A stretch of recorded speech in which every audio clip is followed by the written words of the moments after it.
Cierre sus ojos y le diga: Padre, bendice a tu Hijo. Gracias por que tú tienes una palabra para cada uno de nosotros hoy. Enséñanos, Padre. Danos gracia, danos sabiduría, Padre. Quita todas aquellas cosas que ahorita nos preocupan. Señor, queremos entregarte todo lo que tenemos en nuestro corazón, Señor, y saber que tú tienes cuidado de nosotros en todo momento. Gracias, Padre, por esta enseñanza que tú estarás trayendo a nosotros el día de hoy. Trae revelación de tu palabra, trae esa paz en mi corazón que tú darás, Señor, cuando yo la reciba. En el nombre de Cristo Jesús. Amén, Padre. Acompáñame, por favor, es Segunda de Samuel, segundo libro de Samuel. Y vamos a leer el capítulo 6, segundo libro de Samuel, capítulo 6. Y quiero que lea conmigo algo que hoy Dios quiere revelar en su palabra. Dice la palabra, ¿lo tiene? Dice Segunda de Samuel, capítulo 6, verso 1. David volvió, léalo junto conmigo, David volvió a reunir a todos los escogidos de Israel. Dice, ¿cuántos? 30,000, dice. Se levantó David y partió de Baala, de Judá, con todo el pueblo que tenía consigo. Fíjese bien lo que dice, para hacer pasar de allí el arca de Dios, sobre la cual era invocado el nombre de Jehová de los ejércitos, que mora entre los querubines. Verso 3, dice la palabra, pusieron el arca de Dios, ¿sobre qué? Sobre un carro nuevo, subrayele allí. ¿Quién es el que está llevando el arca? David. ¿Y qué hizo David? Puso el arca sobre un carro nuevo. La llevaron de la casa de Abinadab, que estaba en el collado, y Usa y Ahío, hijos de Abinadab, guiaban, ¿qué dice? El carro nuevo. Cuando lo llevaban de la casa de Abinadab, que estaba en el collado con el arca de Dios, Ahío iba delante del arca. Verso 5, y David y toda la casa de Israel danzaban delante de Jehová con toda clase de instrumentos de madera, de haya, con arpas, salterios, panderos, flautas y címbalos. Verso 6. Cuando llegaron a la era de Nacón, Usa extendió su mano al arca de Dios y la sostuvo porque los bueyes, ¿qué dice? Tropezaban. Versículo 7 dice, y el furor de Jehová se encendió contra Usa. Fíjese bien lo que dice el versículo 7. El furor de Jehová se encendió contra Usa y lo hirió allí Dios por aquella temeridad. Cayó allí, ¿qué dice? Muerto junto al arca de Dios. Versículo 8. Y se entristeció David por haber herido, ¿qué? Jehová a Usa. Y fue llamado aquel lugar Pérez Usa hasta hoy. Verso 9. Temiendo David a Jehová aquel día, dijo, ¿cómo ha de venir a mí el arca de Jehová? Quiero que veamos esta parte de la escritura porque el arca había sido tomada por los filisteos. En tiempo pasado había habido una guerra y Israel perdió. Y siempre ellos habían perdido ya una batalla, pero dijeron, ahora sí, Dios va a ir con nosotros. Y pusieron el arca cuando estaba la batalla y aún así perdieron. Tanto así que murió muchos israelitas y los filisteos, cuando oyeron que traían el arca, dijeron, ahora sí vamos a perder. Sin embargo, perdieron los israelitas, ganaron los filisteos y alegres tomaron el arca y la llevaron a su pueblo, los filisteos. Dice la escritura que allí duró 7 meses. Pero antes de continuar, quiero que veas por qué estamos viendo esta palabra. Quiero que me acompañes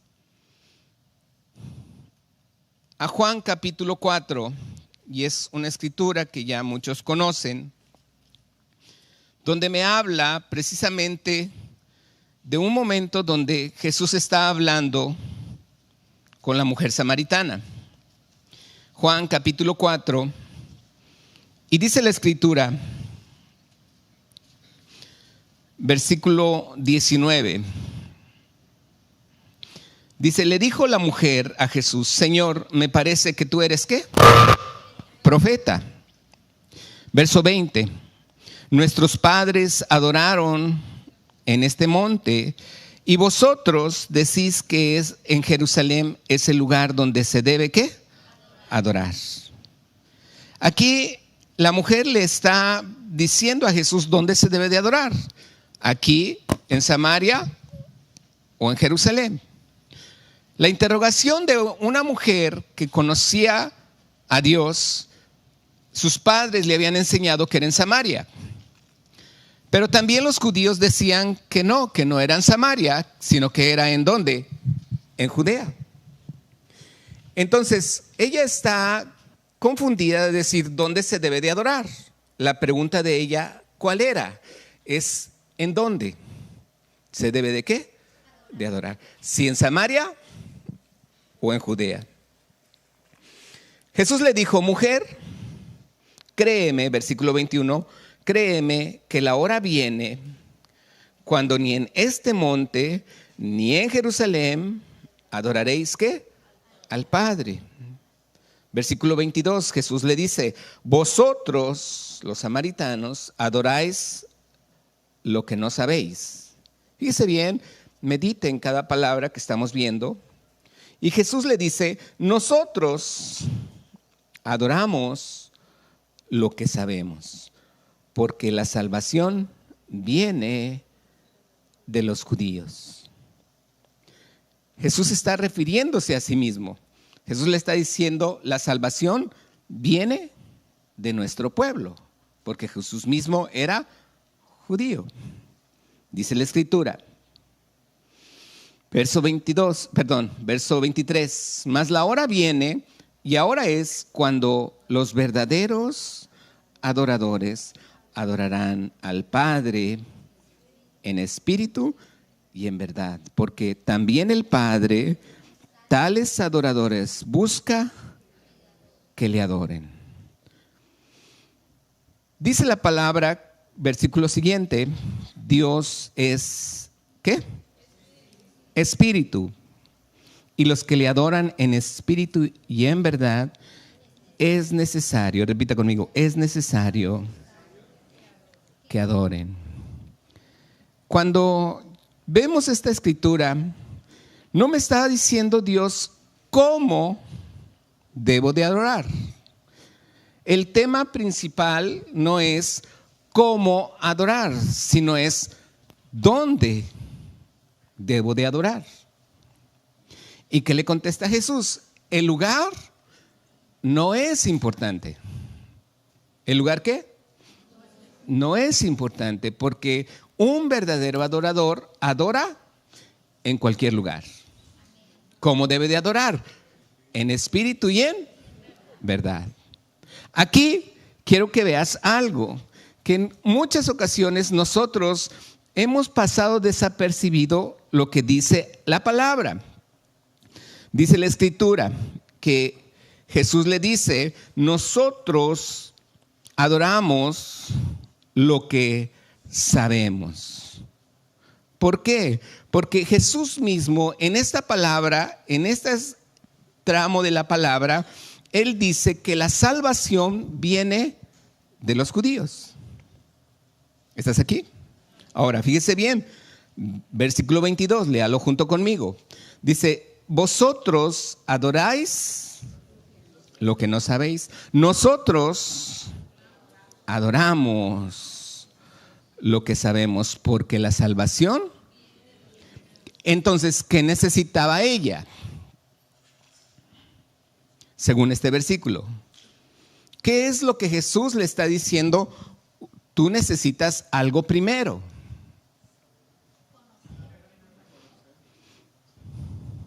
Fíjese bien, lo volvemos a leer.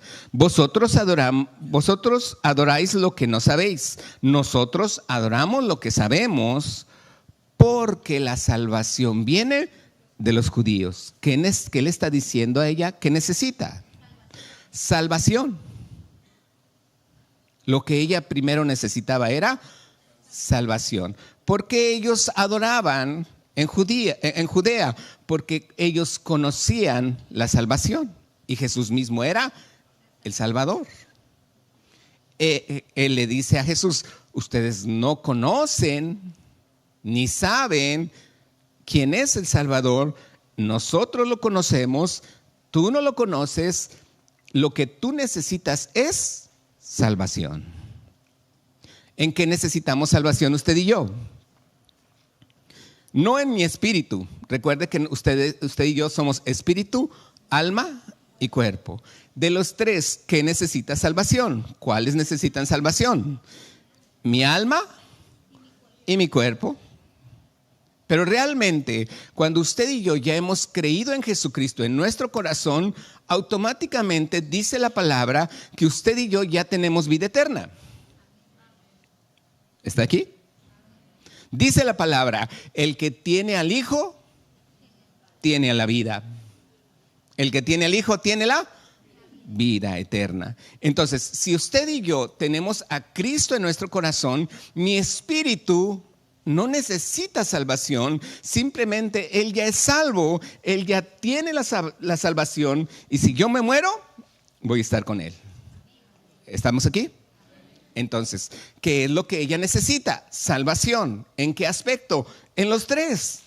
Ser salva para tener vida eterna, ser salva para que sus emociones, su alma, sus sentimientos, sus deseos sean sanados, y en su cuerpo por si había algo de necesidad en su cuerpo. Pero aquí lo que yo quiero que vea es que nosotros necesitamos salvación en nuestra alma. ¿Por qué? Porque esta mujer, que era una mujer que no era viuda, había tenido 5 maridos y con el que ahora estaba no era su marido, realmente sus emociones necesitaban salvación. ¿Qué representa? ¿Qué tenemos en nuestra alma? Emociones, sentimientos, deseos, anhelos, voluntad. Todo eso en mi alma necesita ¿qué? Salvación. ¿Qué necesitamos? Entonces, la salvación ¿qué me trae? La salvación me trae libertad. ¿Estamos aquí? Entonces dile al que está a tu lado: tú y yo necesitamos salvación en nuestras almas. Yo ya soy salvo. Va a decir: sí, ya soy salvo. Pero ¿tienes alguna enfermedad? ¿Tienes alguna tristeza? ¿Hay un sentimiento allí en tu corazón, tal vez de enojo, tal vez de ira, tal vez de algo que tú no has comprendido y dices: no sé, no entiendo, mi vida no está completa? Entonces necesitas salvación. ¿Por qué? Porque Dios quiere traer libertad. ¿Dios qué quiere traer? Libertad. Ahora, si yo entiendo esta escritura, algo que puedo ahora comprender es que dentro de nuestra vida debe de haber una adoración permanente, pero no siempre adoramos. No es una inspiración para nosotros tan fácil adorar. A veces nosotros podemos estar en un buen momento de nuestra vida y a veces en un momento podemos estar tristes, decaídos, angustiados, necesitados, con situaciones en mi corazón, en mi vida, y empiezo a necesitar ya que alguien me hable, necesito algo más, y estoy con mis emociones, con mis sentimientos frustrados. Y quiero que sepa que muchos de nosotros podemos encontrar en nuestra alma un escape. ¿Sabe quién nos lo presenta? El diablo. ¿De qué manera? Ahorita lo vamos a ver. Pero es importante que usted y yo veamos que lo que Jesús está diciendo aquí en la Escritura es que usted y yo necesitamos salvación. ¿En dónde? En nuestra alma, no en mi espíritu. Porque mi espíritu, cuando yo muera, automáticamente voy a ser transformado y voy a estar con el Señor. Amén. Pero ahorita mis emociones pueden estar en una manera frustrada. Mi cuerpo puede estar enfermo. Ahora, quiero que me acompañe a Juan. Bueno, antes de Juan, vamos a leer ahora no segundo de Samuel, sino el primero de Samuel, el primer libro de Samuel. Y también vamos a leer el capítulo 6. ¿Está usted aquí? Primer libro de Samuel, capítulo 6. Véalo en esta escritura. Dice la escritura, ¿lo tiene? Estuvo el arca de Jehová, léalo conmigo, estuvo el arca de Jehová en la tierra de los filisteos. ¿Cuánto? 7 meses. Entonces los filisteos, llamando a los ¿qué? Preguntaron, ¿qué haremos del arca de Jehová?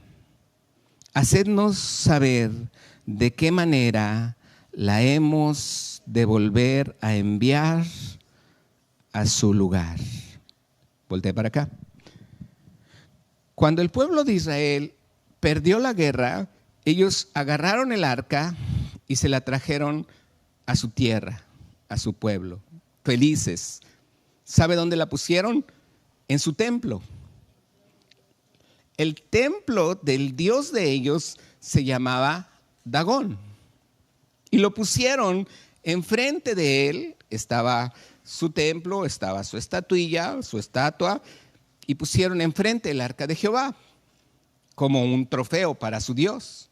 Dice la escritura que al día siguiente la estatua de Dagón se cayó y estaba postrada. Pues ellos la levantaron, la volvieron a poner y al siguiente día estaba nuevamente caída y ya no tenía, se le cortó la cabeza y se le cortaron los brazos, las manos, delante del arca de Jehová. ¿Qué sucedió después?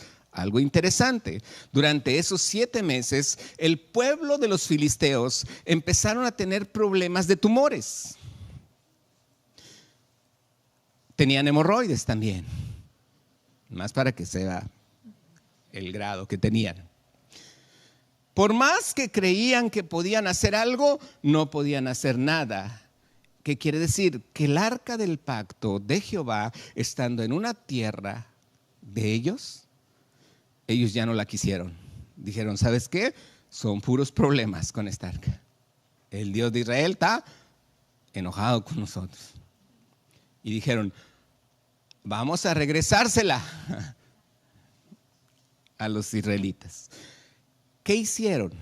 Fíjese bien, vuélvalo a leer conmigo. Verso 2. Entonces los filisteos, llamando, ¿a quiénes? A los sacerdotes, a los adivinos.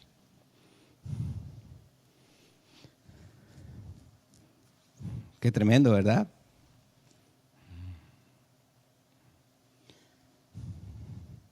A los que hacen amarres en la actualidad. A los que se mueven en brujería, que consultan demonios. Ellos sabían más o menos el cómo regresar el arca del pacto. Y los filisteos le dijeron, hacednos saber de qué manera la hemos de volver a enviar a su lugar. Verso 3, ellos dijeron, si enviáis el arca del Dios de Israel, no la enviéis vacía, sino pagadle la expiación. Entonces seréis sanos y conoceréis por qué no se apartó de vosotros su mano. ¿Qué es lo que hicieron? Ya los adivinos le dijeron, hagan una carreta nueva. Bueno, lo bueno es que era nueva, ¿verdad? No era usada.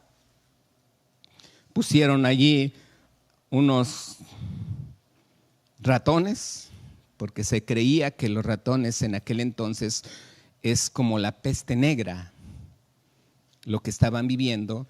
Y con respecto a la peste negra que se vivió en un tiempo, fue debido también a los ratones. Y aquí en este caso ellos hicieron ratones, figuras de ratones de oro, figuras de tumores, y los pusieron sobre la carreta, y la enviaron rumbo allá. A los bueyes que la llevaban la carreta, le quitaron sus crías y ellos siguieron el camino. Nunca se apartaron del camino. Cuando vieron que ya iba para allá, dijeron, bye, que te vaya bien. ¿Qué es lo que hace David? Vamos a 2 de Samuel, capítulo 6.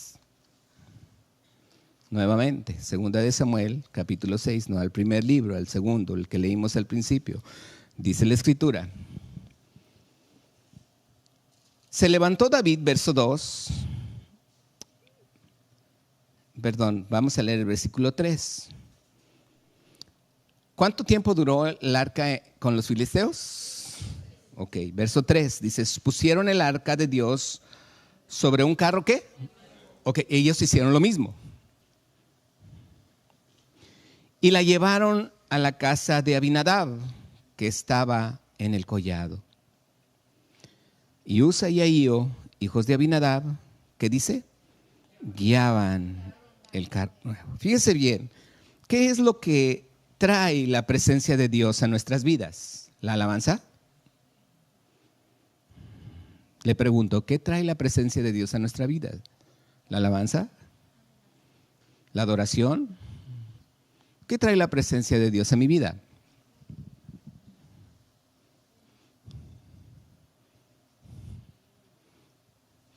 Ahí dice la palabra. ¿Qué traía la presencia de Dios en ese momento? El arca del pacto. ¿Qué trae la presencia de Dios en mi vida? El arca del pacto. ¿Dónde estaba el arca? En tierra de filisteos. ¿Qué hizo la presencia de Dios allí? Empezó a traer tumores en todo el pueblo.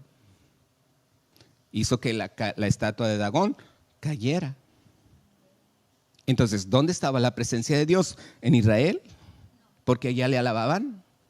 No. ¿Dónde estaba la presencia de Dios? En el arca del pacto. ¿En dónde está la presencia de Dios? En el arca del pacto, en el Antiguo Testamento. Ahorita, ¿dónde está la presencia de Dios? Sí, pero ¿cómo sé que la presencia de Dios está en mi vida? Por el pacto de Él. Por su pacto. ¿Qué dijo Él en su pacto?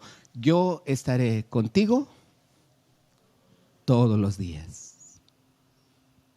Otra vez, ¿cuál es su pacto? Repítalo fuerte conmigo. Yo estaré contigo todos los días. ¿Ese quién lo dijo? Él. ¿O lo dije yo? No, lo dijo Él. Él va a estar conmigo. ¿Cuándo? Ese es su pacto. ¿Qué trae la presencia de Dios en mi corazón? Su pacto. ¿La alabanza trae la presencia de Dios en mi corazón? No. ¿Qué trae la presencia de Dios en mi corazón? Su pacto. Repítalo conmigo. Su pacto es lo que trae su presencia de Dios en mi vida. ¿Estamos aquí? Ahora, ¿qué llevaba la carreta? Llevaba el arca. Llevaba la presencia de Dios. Versículo 4, cuando lo llevaban de la casa de Abinadab, que estaba en el collado, con el arca, Ahío, que iba delante del arca, David y toda la casa de Israel danzaban, versículo 5 de Jehová, con toda clase de instrumentos de madera, de haya, con arpas, salterios, panderos, flautas y címbalos. Cuando llegaron a la era de Nacón, Usa extendió su mano al arca de Dios y la sostuvo. ¿Porque qué? Los bueyes tropezaron. Fíjese bien esta escritura. Dice que Ahío iba delante del arca, estaban los bueyes, estaba la carreta, estaba el arca, iba Ahío cantando, iba David, iba todo, 30,000 gentes cantando, y atrás del arca iba Usa. Y de repente, cuando los bueyes tropiezan, ve que la arca del pacto se iba a caer. ¿Y qué hizo? ¿Y qué sucedió cuando la sostuvo y la tocó? Dice, Jehová lo hirió. ¿Jehová qué? Ahora, importante ver, ¿qué significa Usa? Usa, el nombre de Usa es un nombre que tiene como un ímpetu, como un gozo que está en sus fuerzas. ¿Conoces ese tipo de gente que, aquí está sucio, déjame le limpio, déjame pongo aquí, el micrófono, sí, esto, lo otro, y está aquí, está en la alabanza, y sí, está cantando, está danzando, y empieza con un deseo, un ímpetu, una fuerza. Pero a veces sale en las mañanas que no le dieron de desayunar y pues él trata de hacer las cosas igual, pero ya no le salen igual. Porque no le dieron desayuno en la mañana. ¿Por qué? ¿Por qué cambia una persona tanto cuando no le dieron desayuno en la mañana? ¿Sí estamos aquí? Okay. Por sus emociones. ¿Por sus qué? Entonces, Usa era muy emocional. Usa era una persona que, sí, llevamos el arca, qué padre, sí, que se caiga. No, que no se caiga. Déjame le ayudo a Dios, porque Dios se me hace que está dormido y la presencia de Dios la tengo que sostener yo. ¿Y qué hizo Dios? No, Dios le estaba mostrando algo allí. Dios le estaba mostrando algo allí. Yo no quiero ir en una carreta. Yo nunca ordené lo que el enemigo le ordenó al pueblo enemigo, lo que los adivinos le ordenaron al pueblo enemigo, cómo enviar la carreta. Yo jamás lo ordené de esa manera. ¿Cómo había ordenado Dios que el arca del pacto debería de ser cargada? Por 4 sacerdotes. Era el arca, tenía 2 varas que atravesaban por los lados y eran 2 sacerdotes adelante, 2 sacerdotes atrás que cargaban y guiaban el arca en su hombro. Y esos sacerdotes eran consagrados, había toda una serie de sacrificios y de manera de que ellos deberían de purificarse para poder cargar el arca del pacto. ¿Qué sucedió aquí? David no preguntó. David se fue como en los filisteos habían consultado ¿con quiénes? Con los adivinos. Y entonces Dios dijo, no. Pero fíjese bien, a veces cuando nosotros estamos en una situación de querer estar danzando, de querer estar agradando a Dios, no importa que no me digan de desayunar en la mañana, dado de desayunar en la mañana, yo a veces ando con mis emociones todas bajas. Por eso Jesús y la samaritana no dice el cómo adorar a Dios, sino el dónde adorar a Dios. ¿Dónde se debe de adorar? En cualquier lugar. Porque dice, vendrá la hora donde los verdaderos adoradores adorarán al Padre en espíritu y en verdad. ¿En dónde? En cualquier lugar. Entonces aquí quiero que veamos algo. Juan capítulo 8, verso 44. Juan capítulo 8, verso 44. Y aquí es donde realmente para mí quiero que veamos por qué estamos hablando hoy de todo esto. Juan capítulo 8, verso 44. Dice la escritura. Léalo conmigo. ¿Qué dice? Jesús les dice, vosotros sois de vuestro padre, ¿qué? El diablo. ¿Y qué más dice? Hasta allí. Dice que los deseos de vuestro padre. ¿Qué quiere decir? Que al diablo lo representa como un imitador. Veíamos en administraciones pasadas que así como Jesús siembra la palabra de verdad, así el diablo siembra la cizaña, siembra la mentira, porque Él es padre de toda mentira.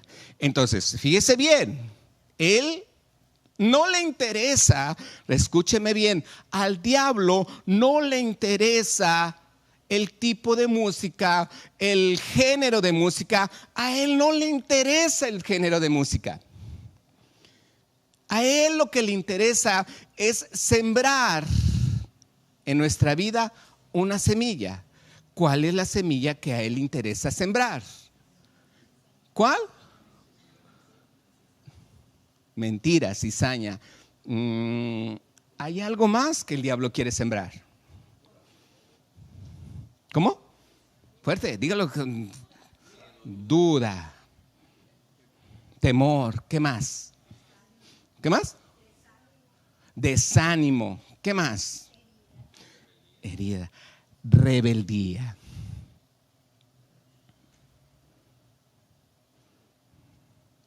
El enemigo no quiere que usted y yo obedezcamos los mandamientos. El enemigo no quiere que usted y yo hagamos lo que Dios dice, porque Él no lo quiso hacer. Y Él dice, no hombre, no lo obedezcas. No hagas sus mandamientos. No, ¿para qué haces esto? Pero entonces, ¿de qué manera el enemigo actúa en nuestras vidas? ¿A través de qué? De nuestros gustos. ¿De nuestros qué? Gustos. Déjeme le platico algo. Yo soy de los años, pues ya saben, ¿verdad? 60s.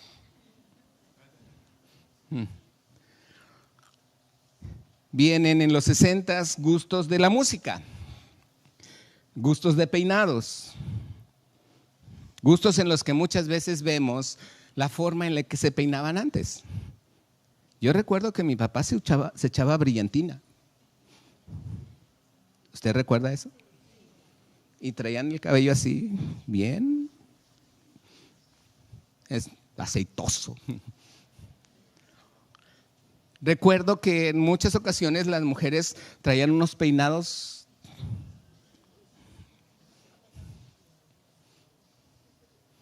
que de repente uno ahora los ve y dice, ay, qué ridículo.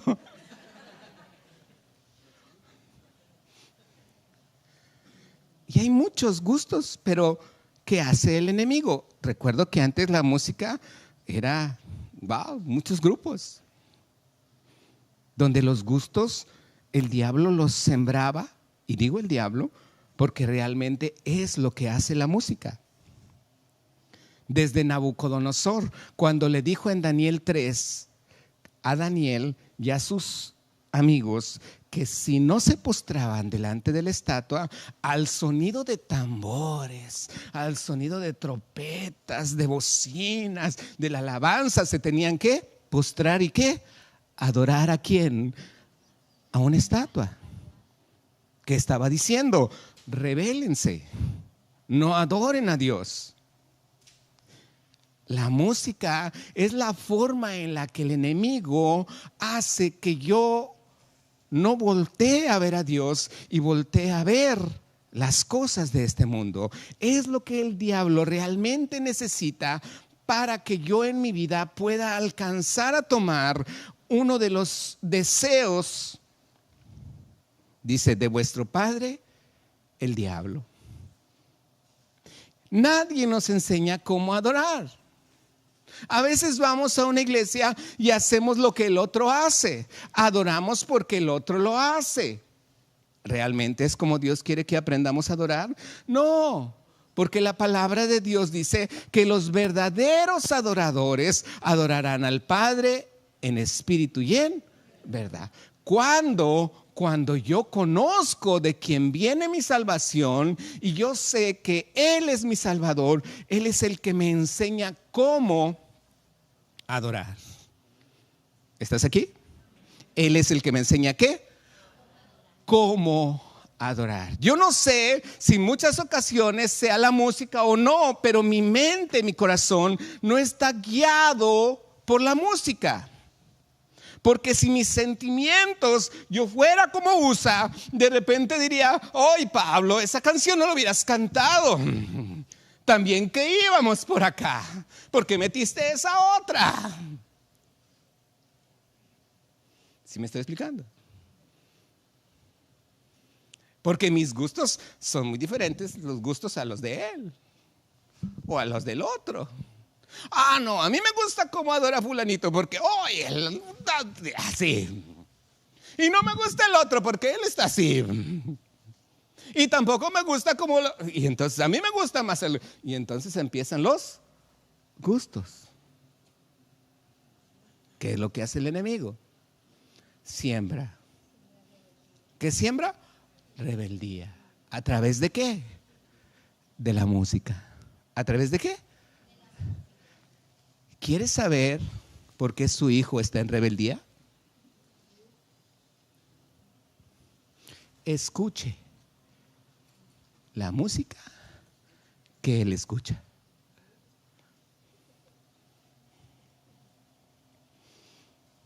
Si usted escucha y pone atención en la música que su hijo escucha, se va a dar cuenta que hay una inspiración en esa música del enemigo para traer en su vida rebeldía. ¿Contra qué?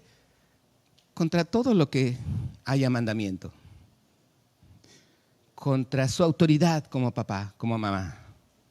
Contra la autoridad que exista en el gobierno.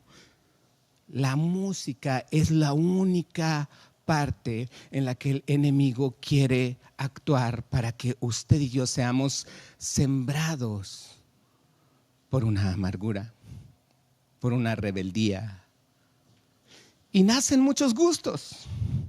Por eso conocemos música del pasado que yo conocía, un grupo muy importante. En aquel entonces eran un grupo que cantaba Let It Be. Y que en aquel entonces de ahí nacen los hippies. ¿Quiénes eran los hippies? Rebeldía. ¿Ante qué? Ante el gobierno, ante los papás. ¿Y qué decían los papás? Let it be. Déjalo ser. Y ahora volvemos y escucho de repente en un restaurante esa canción y digo: oh, esos eran de mi antepasado, sí, pero ahora se vuelven a escuchar. Es como si ahorita anduvieran los chavos con brillantina o las mujeres con un peinado así. Vuelven a tomar las mismas modas, los mismos gustos de antes, porque el enemigo sabe dónde sembrar ¿qué? Rebeldía. Y no nos vayamos tan lejos, ¿verdad? De repente escuchábamos a una que cantaba Hoy voy a cambiar.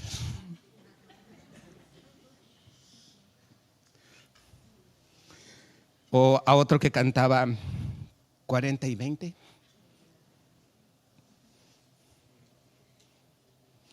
O a otro que cantaba La vida loca.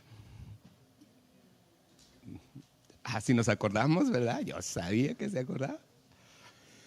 ¿Sabes que muchos de esos, para poder tener un auge en su música, ¿sabes lo que hacían?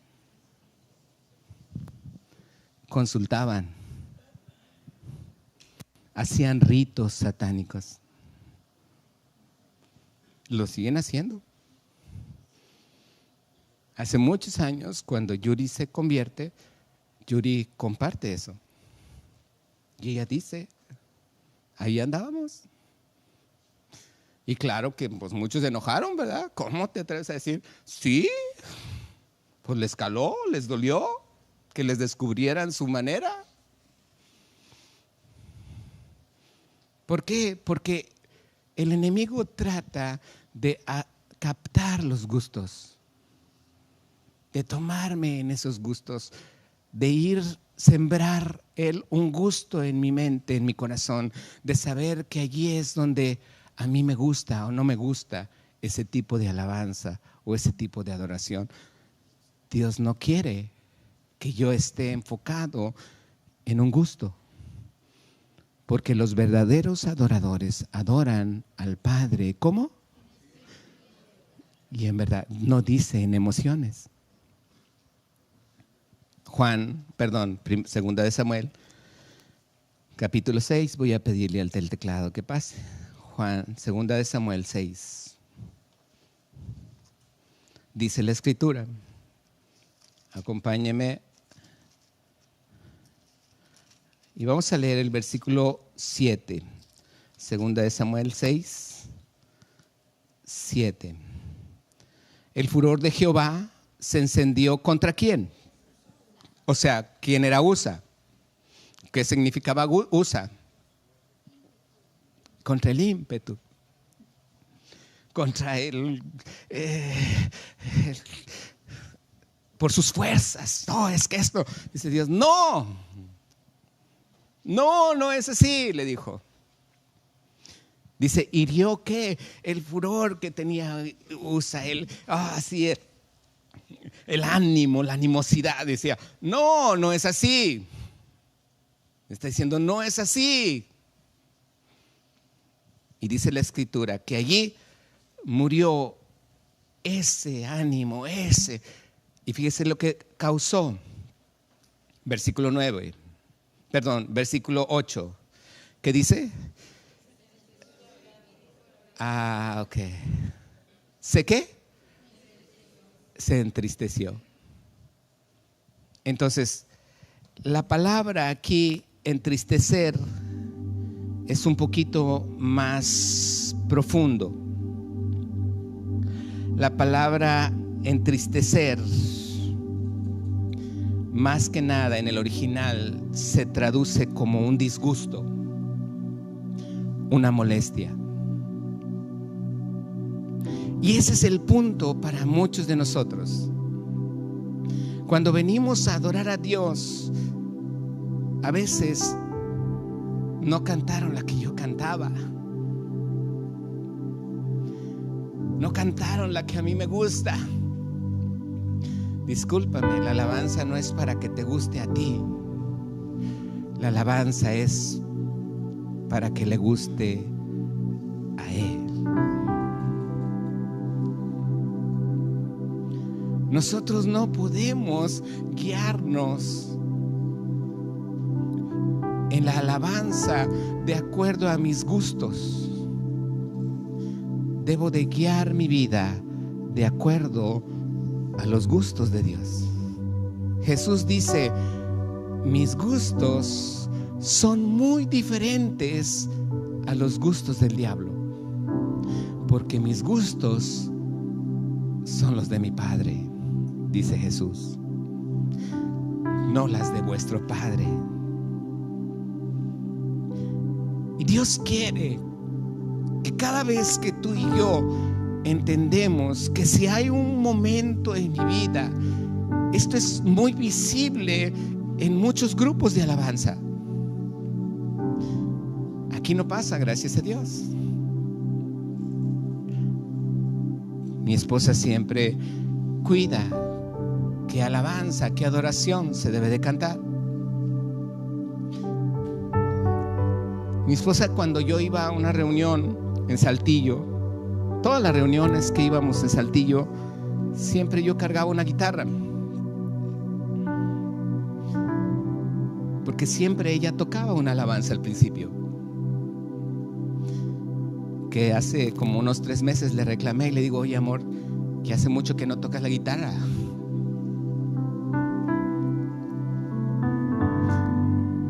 Porque ella adoraba al Señor. Y cuando estábamos en la reunión, muchas veces ella seguía tocando al final, después de yo haber compartido, y me ponía a orar por la gente en la reunión, y ella estaba adorando al Señor. Y en esa adoración a mí el Señor me llevaba a profetizar por los demás. Y también ella, cuando a veces tenía las reuniones de mujeres allá, ella estaba adorando con la guitarra, estaba tocando, y mientras estaba tocando ella daba palabras. A veces nosotros no comprendemos que Dios trae salvación a mi vida. ¿Qué necesito yo para no vivir con mis sentimientos o vivir con mis emociones? Jesús le dice a la mujer samaritana: tú necesitas salvación. ¿Qué necesitas? Libertad. ¿Qué necesitamos tú y yo entonces? Libertad. A veces hay gente de mal carácter que está en la alabanza, se disgusta. ¿Por qué? Porque en cierta manera es emotiva. Y si es emotiva, es depresiva, se deprime. Mucha gente de la alabanza, muchos músicos son emocionales y son fácilmente lastimados.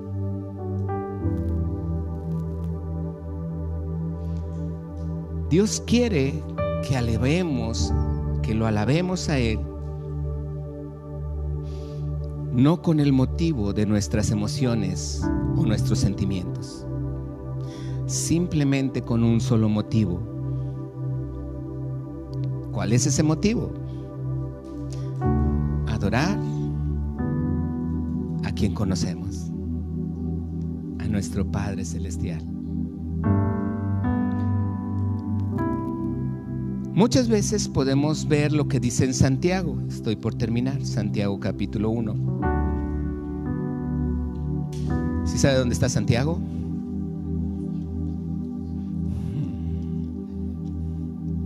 Santiago está en el Nuevo Testamento. Santiago está después de Hebreos. Y dice la Escritura en Santiago capítulo 1,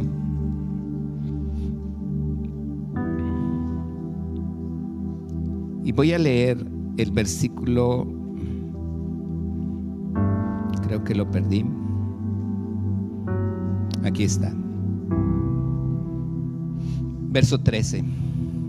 Dice: cuando alguno es tentado, no diga que es ¿qué? Tentado de parte de Dios, porque Dios no puede ser tentado por el mal, ni Él tienta. Versículo 14. Sino que cada uno es tentado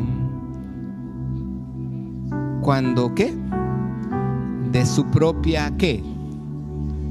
¿Qué es concupiscencia? De su propia ¿qué? De sus propios deseos, de sus propios anhelos. Entonces, de repente está uno ahí en su casa bien contento en la tarde, recibió una palabra que Dios le trajo salvación, y llega en la tarde y dice: hoy voy a escuchar música, y empieza a escuchar música de Paquita la del Barrio, no, esa no.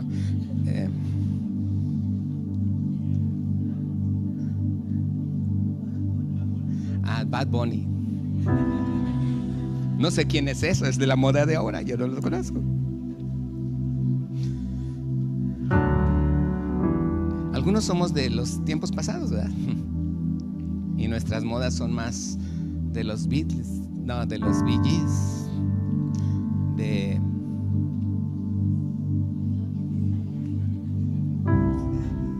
Yo sabía que alguien iba a salir.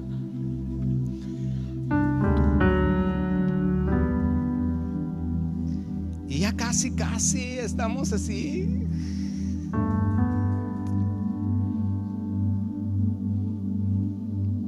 El amor se acaba. Postrados ante Nabucodonosor, ante el sonido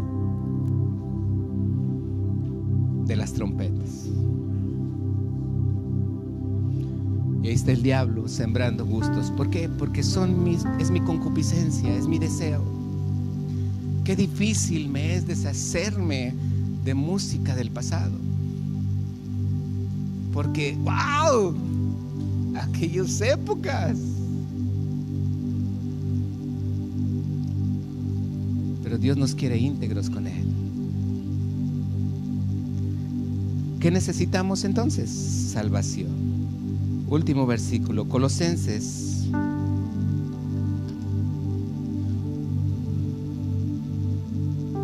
Capítulo 1.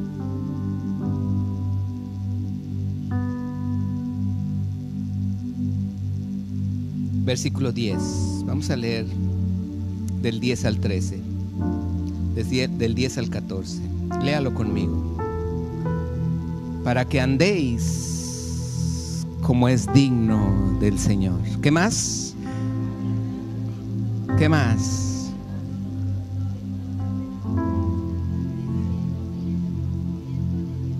Verso 11.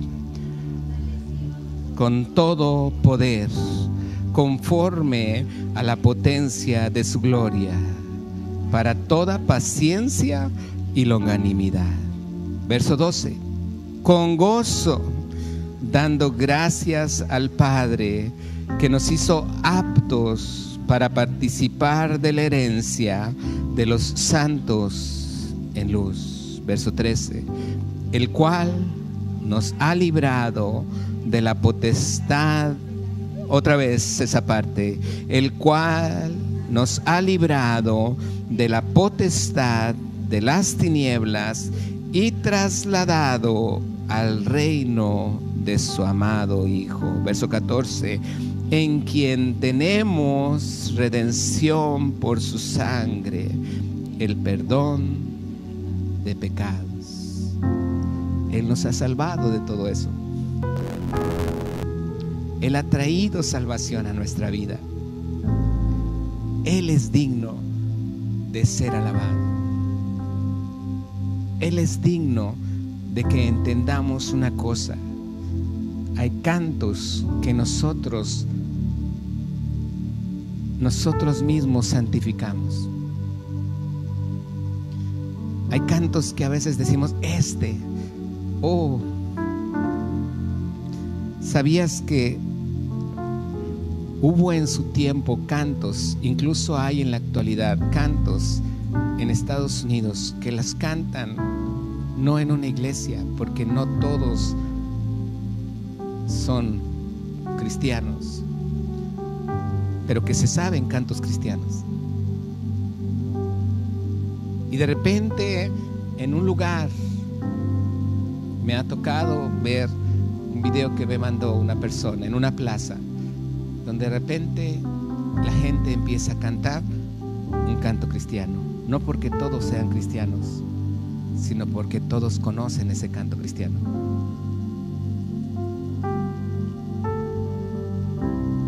Qué padrísimo sería. A mí me gustaría que si un día el Señor me enseña a cantar rap, me ponga a dar un mensaje en rap, siempre y cuando mis palabras adoren y alaben a nuestro Señor Jesucristo. No me interesa a mí de qué tipo, de qué estilo musical. Lo único que yo te digo, que muchas veces santificamos nuestros cantos. He conocido a artistas que han ido a cárceles y cantan alabando a Dios con música ranchera, y los ves postrados a Él y a todos los presos adorando a Dios. Hay música que yo he escuchado con puros soldados del ejército, levantando las manos a Dios, porque no importa ni el que está dirigiendo, no importa si hay guitarra, si hay bajo, si hay teclado, no importa, puede cantar a capela, porque el estilo para uno como hijo de Dios debe de ser bien importante. Dios nos quiere como el agua.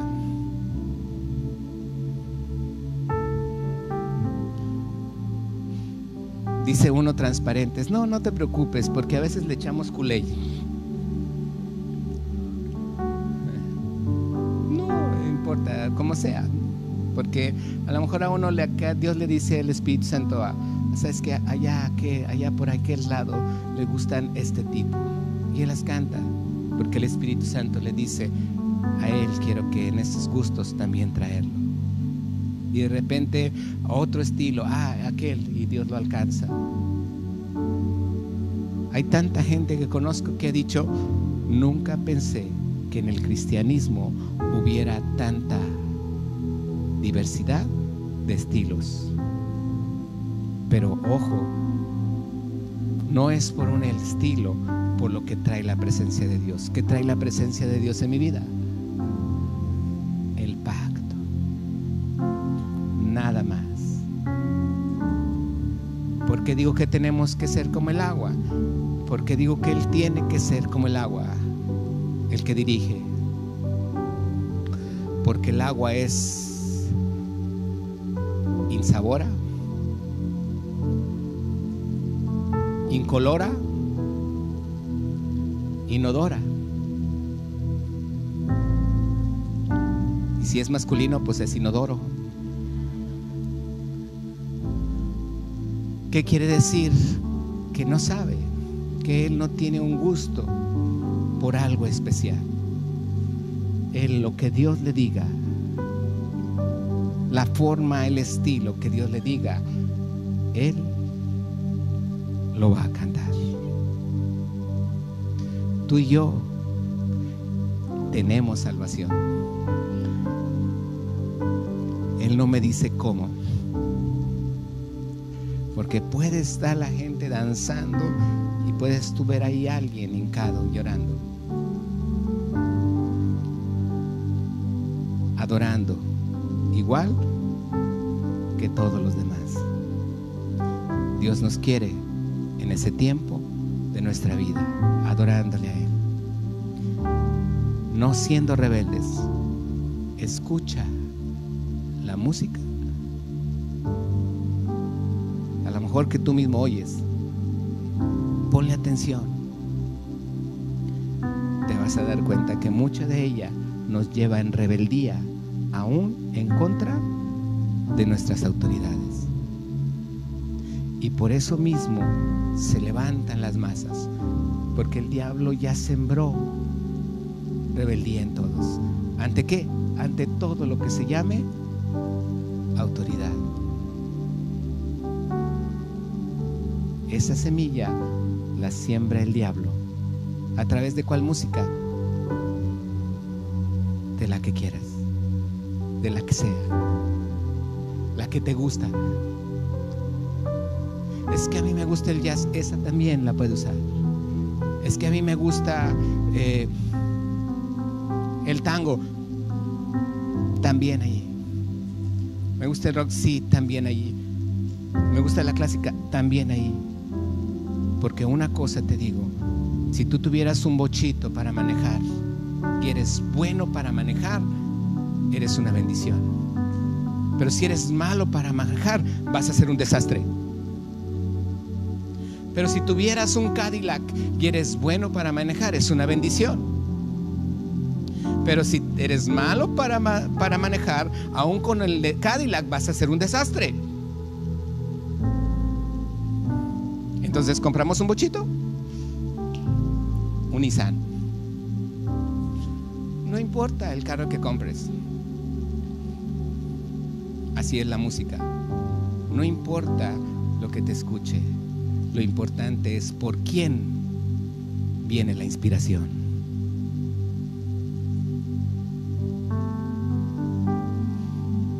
aquel que consultó a adivinos y quiere llevar la presencia de Dios en una carreta, no muevas tu adoración en la carreta de las emociones. Dios no quiere eso.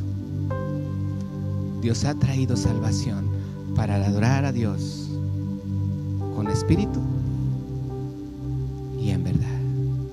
Póngase de pie.